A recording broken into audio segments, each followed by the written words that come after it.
talk about some tips and tricks for digital cameras.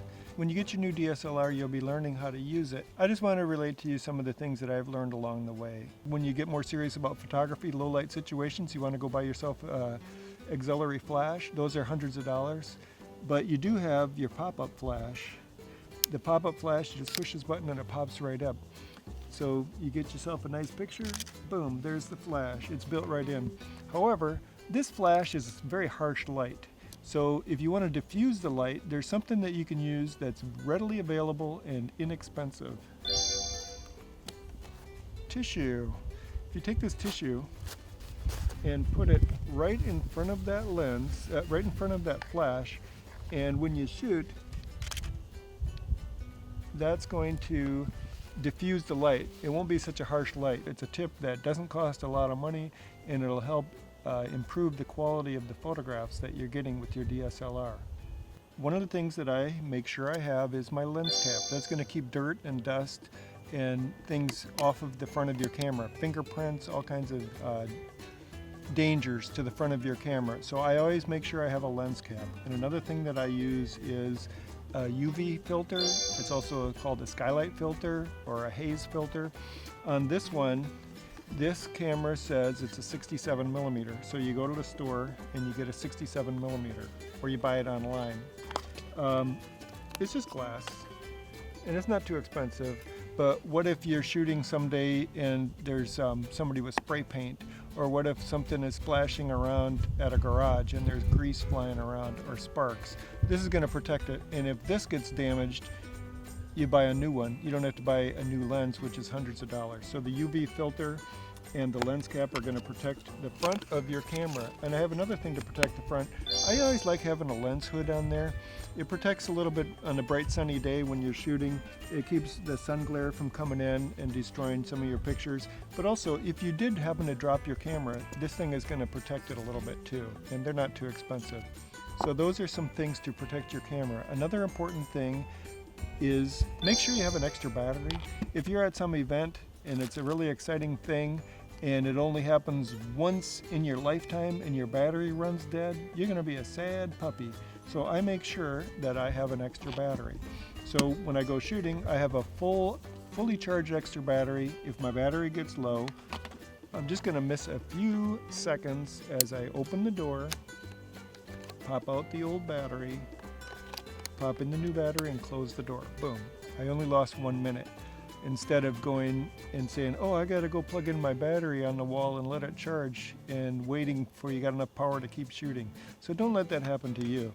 And one thing also is, if you're shooting and you plug this thing on the wall, when the event is over and it's time to go home, don't forget to unplug it and take it home with you, because that's a mistake that I've made before too. This one I put a little sticker on here. The sticker means this is my good one, because I have an older one that doesn't work. So the sticker means that's the good one. Okay, so we covered the batteries. And did you notice when I changed that battery, I quickly opened the door and quickly closed the door? That's because these little doors are kind of a weak point on the camera. So if this door gets ripped off and broken, that is going to cause all kinds of trouble for you. And sometimes I look at used cameras on the internet, and sometimes you'll see one that's really cheap, and that's because that door is missing. So you got that door there, and there's another door right over here. This door is for the memory card. Same thing. Open it up quickly and close it up quickly. You don't want that thing getting lost or broken off. So those are some things. And as my mother used to say, close the door. I always like to have a nice strap on my camera. I keep the camera around my neck, and if something happens, somebody bumps into me or whatever happens, the camera's going to be going only that far. It's not going to hit the floor and get smashed. So this is a really nice camera strap, and it tells Canon right on there, and it's got these bright red stripes. It's nice and wide. When you buy the camera, the strap comes with it. It's free. So if you smashed your camera and it's destroyed, it cost you $1,000. You could have been saved by the free strap that Canon put in there. Usually I don't use those Canon straps because I feel like I don't want to be out there advertising their stuff. I used to do a lot of weddings and I didn't want that bright red. This is a strap that I used a lot. This is Domke, and the thing that I liked about it was just black, nondescript. And the other nice thing is it's got padding on here. It's got like these rubber treads on here. It pads you a little bit, but also I think the real purpose for that was when you're carrying it on your shoulder, it's non-slip, it's not going to slip off and hit the floor. And this one, sometimes you ever have your strap get twisted up on you. This has little brackets right here, and these guys swivel. These swivels are never going to get all tangled up, so that's a really neat strap. So get a strap, get a lens cap, protect your camera, keep those doors closed. Another thing about the strap is you can use it as a steadying aid. The other day I was shooting some video and I didn't have a tripod or anything with me, so I held this camera like this. It's around my neck, I held it out a little bit, and I could pivot like this. As I pivoted like this, that gave me a little bit of extra stability.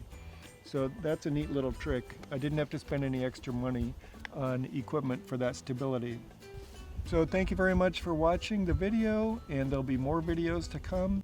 I've been shooting for many years, and I like to share the things that I've learned along the way. Then don't forget to leave this. Don't forget and leave this as here. The strap is never going to get twisted up. Today I'm going to talk about some tick, but you can also use the built-in flash. You just push this button right here. You just push this button right here. There it is, kids.